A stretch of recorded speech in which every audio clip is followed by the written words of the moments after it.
Yeskel pasal 23. Kakak beradik Ohola dan Oholiba. Datanglah firman Tuhan kepadaku. Hai anak manusia, ada 2 orang perempuan, anak dari satu ibu. Mereka bersundal di Mesir, mereka bersundal pada masa mudanya. Di sana susunya dijama-jama dan dada keperawanannya dipegang-pegang. Nama yang tertua ialah Ohola dan nama adiknya ialah Oholiba. Mereka aku punya dan mereka melahirkan anak-anak lelaki dan perempuan. Mengenai nama-nama mereka, Ohola ialah Samaria dan Oholiba ialah Yerusalem. Dan Ohola berzina, sedang ia aku punya. Ia sangat berahi kepada kekasih-kekasihnya, kepada orang Asyur, pahlawan-pahlawan perang, berpakaian kain ungu tua, bupati-bupati dan penguasa-penguasa. Semuanya pemuda yang ganteng, pasukan kuda. Ia melakukan persundalannya dengan mereka, semuanya orang Asyur pilihan. Ia menajiskan dirinya dengan semua orang, kepada siapa ia berahi dan dengan berhala-berhalanya. Ia tidak meninggalkan persundalannya yang dilakukannya sejak dari Mesir, sebab pada masa mudanya orang sudah menidurinya, dan mereka memegang-megang dada keperawanannya dan mencurahkan persundalan mereka kepadanya. Oleh sebab itu aku menyerahkan dia ke dalam tangan kekasih-kekasihnya, dalam tangan orang Asyur kepada siapa ia berahi. Mereka menyingkapkan auratnya, anak-anaknya lelaki dan perempuan ditangkap dan ia sendiri dibunuh dengan pedang. Dengan demikian namanya dipercakapkan di antara kaum perempuan, sebab hukuman telah dijatuhkan atasnya. Walaupun hal itu dilihat oleh adiknya, Oholiba, ia lebih berahi lagi dan persundalannya melebihi lagi dari kakaknya.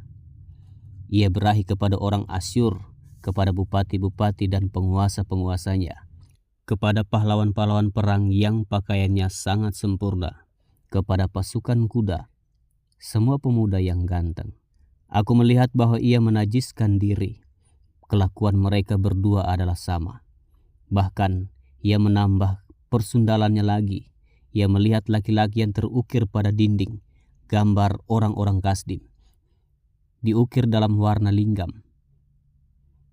Pinggangnya diikat dengan ikat pinggang, kepalanya memakai serban yang berjuntai. Semuanya kelihatan seperti perwira yang menyerupai orang Babel dari Kasdim, tanah kelahiran mereka. Segera sesudah kelihatan oleh matanya, ia berahi kepada mereka dan mengirim suruhan kepada mereka ke tanah Kasdim. Maka orang Babel datang kepadanya menikmati tempat tidur percintaan dan menajiskan dia dengan persundalan mereka. Sesudah ia menjadi najis oleh mereka, ia merontah dari mereka. Oleh karena ia melakukan persundalannya dengan terang-terangan dan memperlihatkan sendiri auratnya, maka aku menjauhkan diri karena jijik daripadanya, seperti aku menjauhkan diri dari adiknya. Ia melakukan lebih banyak lagi persundalannya sambil teringat kepada masa mudanya, waktu ia bersundal di tanah Mesir. Ia berahi kepada kawan-kawannya bersundal, yang auratnya seperti aurat keledai dan sakarnya seperti zakar kuda. Engkau menginginkan kemesuman masa mudamu, waktu orang Mesir memegang-megang dadamu dan menjamah-jamah susu kegadisanmu. Oleh sebab itu, hai Oholiba, beginilah firman Tuhan Allah. Memang engkau sudah menjauhkan dirimu dari kekasih-kekasihmu, tetapi sungguh, aku akan menyuruh mereka bergerak melawan engkau. Aku akan membawa mereka melawan engkau dari sekitarmu. Orang Babel dan semua orang Kasdim, orang Pekot, orang Soah dan orang Koah, dan semua orang Asyur bersama mereka, pemuda yang ganteng, bupati-bupati dan para penguasa semuanya, perwira-perwira dan pahlawan-pahlawan perang, pasukan kuda semuanya. Mereka datang melawan engkau dengan banyak kereta dan roda-roda dan dengan sekumpulan bangsa-bangsa. Mereka akan menyusun perisai besar dan kecil dan ketopong di sekitarmu melawan engkau. Dan aku akan menyerahkan perkara ini di hadapannya dan mereka akan menghakimi engkau menurut hukum mereka. Aku akan membalaskan cemburuku kepadamu, sehingga mereka memperlakukan engkau dengan kemurkaan. Hidung dan telingamu akan dikerat dan sisamu akan mati rebah oleh pedang. Mereka akan menangkap anak-anakmu lelaki dan perempuan, dan sisamu akan dimakan api. Mereka akan menelanjangi engkau dan merampas perhiasan-perhiasanmu. Aku akan membuat engkau menghentikan kemesumanmu dan persundalanmu sejak dari tanah Mesir, sehingga engkau tidak lagi melirik kepada mereka dan tidak lagi mengingat-ingat orang Mesir. Sebab beginilah firman Tuhan Allah, lihat, aku akan menyerahkan engkau ke dalam tangan orang yang kau benci, walaupun engkau sudah menjauhkan diri dari mereka. Mereka akan memperlakukan engkau dengan kebencian dan akan merampas segala hasil jerih payahmu dan meninggalkan engkau telanjang bugil, sehingga aurat persundalanmu kelihatan. Kemesumanmu dan persundalanmu mendatangkan hal ini atasmu, karena engkau bersundal dengan mengandalkan bangsa-bangsa dan menajiskan dirimu dengan berhala-berhala mereka. Engkau hidup mengikuti kelakuan kakakmu, sebab itu aku akan memberi engkau minum dari pialanya. Beginilah firman Tuhan Allah, engkau harus minum dari piala kakakmu, piala yang dalam dan lebar mulutnya, yaitu piala yang banyak isinya, menjadi tertawaan dan olok-olok engkau. Engkau akan penuh kemabukan dan duka cita. Piala kengerian disertai kesunyian, ialah piala kakakmu Samaria. Engkau meminumnya beserta ampasnya, sampai mengunggis pecahan-pecahannya dan engkau merabitkan susumu. Sebab aku yang mengatakannya. Demikianlah firman Tuhan Allah. Oleh sebab itu, beginilah firman Tuhan Allah. Oleh karena engkau melupakan aku dan membelakangi aku, sekarang tanggung sendirilah kemesumanmu dan persundalanmu. Lalu Tuhan berfirman kepadaku, hai anak manusia, maukah engkau menghakimi Ohola dan Oholiba dan memberitahukan kepada mereka perbuatan-perbuatannya yang keji? Sebab mereka berzina, tangan mereka berlumuran darah, dan mereka berzina dengan menyembah berhala-berhalanya. Bahkan anak-anak lelaki mereka yang dilahirkan bagiku dipersembahkannya sebagai korban dalam api kepada berhala-berhalanya menjadi makanan. Selain itu, hal ini juga mereka lakukan terhadap aku. Mereka menajiskan tempat kudusku pada hari itu dan melanggar kekudusan hari-hari sabatku. Dan sedang mereka menyembelih anak-anak mereka untuk berhala-berhalanya, mereka datang pada hari itu ke tempat kudusku dan melanggar kekudusannya. Sungguh, inilah yang dilakukan mereka di dalam rumahku. Tambahan lagi, mereka meminta orang-orang datang dari tempat yang jauh dengan menyuruh suruhan memanggil mereka, dan sungguh mereka datang. Demi kedatangan mereka engkau mandi bersih-bersih, mencalak alismu dan menghias dirimu dengan perhiasan-perhiasan.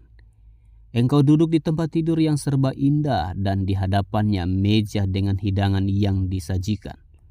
Di atas tempat tidurmu itu kau taruh ukupanku dan minyakku. Lalu kedengaranlah suara keramaian hidup bersenang-senang padanya. Dan kepada orang-orang dari orang banyak ditambahkan lagi pemabuk-pemabuk dari padang gurun. Mereka mengenakan gelang pada tangannya dan mahkota kemuliaan di atas kepalanya. Aku berkata, apakah bunga yang layu ini masih melakukan perzinahan? Orang bersundal dengan dia, bahkan dengan dia. Mereka datang kepadanya seperti orang mendatangi perempuan sundal. Demikianlah mereka datang kepada Ohola dan Oholiba untuk melakukan kemesuman. Tetapi orang-orang yang benar, saleh akan menghakimi mereka seperti orang menghakimi perempuan-perempuan yang berzina dan menumpahkan darah. Sebab mereka adalah perempuan-perempuan berzina dan tangan mereka berlumuran darah. Sebab beginilah firman Tuhan Allah. Biarlah bangkit sekumpulan orang melawan mereka dan biarkanlah mereka menjadi kengerian dan rampasan. Kumpulan orang ini akan melontari mereka dengan batu dan memancung mereka dengan pedangnya, membunuh anak-anak lelaki dan anak-anak perempuan mereka dan membakar habis rumah-rumah mereka. Aku akan menghentikan kemesuman di tanah itu, dan semua kaum perempuan akan memperhatikan peringatan itu dan tidak akan melakukan kemesuman lagi seperti yang kamu lakukan. Orang akan membalaskan kemesumanmu atasmu dan kamu harus menanggung dosa-dosamu lantaran kamu menyembah berhala-berhala. Dan kamu akan mengetahui bahwa akulah Tuhan Allah. Yeskiel pasal 24. Lambang kuali yang berkarat. Pada tahun ke-9 dalam bulan yang ke-10, pada tanggal 10 bulan itu, datanglah firman Tuhan kepadaku. Hai anak manusia, tuliskanlah tanggal hari ini. Ya, tanggal hari ini. Pada hari ini juga Raja Babel mulai menyerang Yerusalem. Ucapkanlah suatu perumpamaan kepada kaum pemberontak dan katakanlah kepada mereka, beginilah firman Tuhan Allah. Taruhlah kuali di atas api, taruhlah dan tuanglah juga air ke dalamnya. Taruhlah potongan daging di dalamnya, semua potongan yang baik, paha dan punggungnya, penuhilah itu dengan tulang-tulang pilihan. Ambillah domba yang terpilih, dan susunlah juga kayu di bawahnya. Biarlah masakan itu mendidih, dan tulang-tulangnya turut empuk di dalamnya. Oleh sebab itu beginilah firman Tuhan Allah. Celakalah kota yang penuh hutang darah. Kuali yang berkarat di dalamnya dan karatnya tidak hilang daripadanya. Keluarkan potong demi potong dari dalamnya tanpa memilih-milih. Sebab darah yang dicurahkannya masih terdapat di tengah-tengahnya. Ia mencurahkannya di atas bukit batu yang gundul. Ia tidak mencurahkannya di atas tanah, supaya ditutupinya dengan tanah. Demi amarah yang timbul dan rasa pembalasan yang bangkit, aku akan mencurahkan darahnya sendiri ke atas bukit batu yang gundul supaya jangan ditutupi. Oleh sebab itu beginilah firman Tuhan Allah. Celakalah kota yang penuh hutang darah. Aku juga hendak memperbesar pancakannya. Susunlah banyak kayu, nyalakan api, biarlah dagingnya masak betul. Buanglah kuahnya dan biarlah tulang-tulangnya hangus. Letakkanlah periuk itu kosong di atas bara api, supaya itu dibakar dan tembaganya menjadi merah, sehingga kotorannya hancur di dalamnya dan karatnya hilang. Aku bersusah payah dengan sia-sia, sebab karatnya yang tebal tidak mau hilang daripadanya. Biar dalam api. Oleh karena engkau menajiskan dirimu dengan kemesumanmu, dan aku ingin mentahirkan engkau, tetapi engkau tidak menjadi tahir dari kenajisanmu, maka engkau tidak akan ditahirkan lagi, sampai aku melampiaskan amarahku atasmu. Aku, Tuhan yang mengatakannya. Hal itu akan datang, dan aku yang akan membuatnya.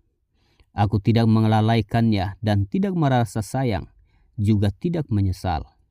Aku akan menghakimi engkau menurut perbuatanmu. Demikianlah firman Tuhan Allah. Kematian istri Yeskiel sebagai lambang kejatuhan Yerusalem. Kemudian datanglah firman Tuhan kepadaku. Hai anak manusia, lihat, aku hendak mengambil daripadamu dia yang sangat kau cintai, seperti yang kena tulah. Tetapi janganlah meratap ataupun menangis, dan janganlah mengeluarkan air mata. Diam-diam saja mengeluh, jangan mengadakan ratapan kematian. Lilitkanlah destarmu dan pakailah kasutmu. Jangan tutupi mukamu dan jangan makan roti perkabungan. Pada paginya aku berbicara kepada bangsa itu dan pada malamnya istriku mati. Pada pagi berikutnya aku melakukan seperti diperintahkan kepadaku. Maka bangsa itu berkata kepadaku, tidakkah engkau bersedia memberitahukan kepada kami, apa artinya ini bagi kami, bahwa engkau melakukan demikian? Lalu ku jawab mereka, firman Tuhan sudah datang kepadaku. Katakanlah kepada kaum Israel, beginilah firman Tuhan Allah. Sesungguh-sungguhnya aku akan menajiskan tempat kudusku, kekuasaanmu yang kau banggakan, kenikmatan bagi matamu dan bagi jiwamu, dan anak-anakmu lelaki dan perempuan yang kamu tinggalkan akan mati rebah oleh pedang. Kamu akan melakukan seperti yang kulakukan. Mukamu tidak akan kamu tutupi dan roti perkabungan tidak akan kamu makan. Kepalamu pakai destar dan kakimu pakai kasut, dan kamu tidak akan meratap atau menangis.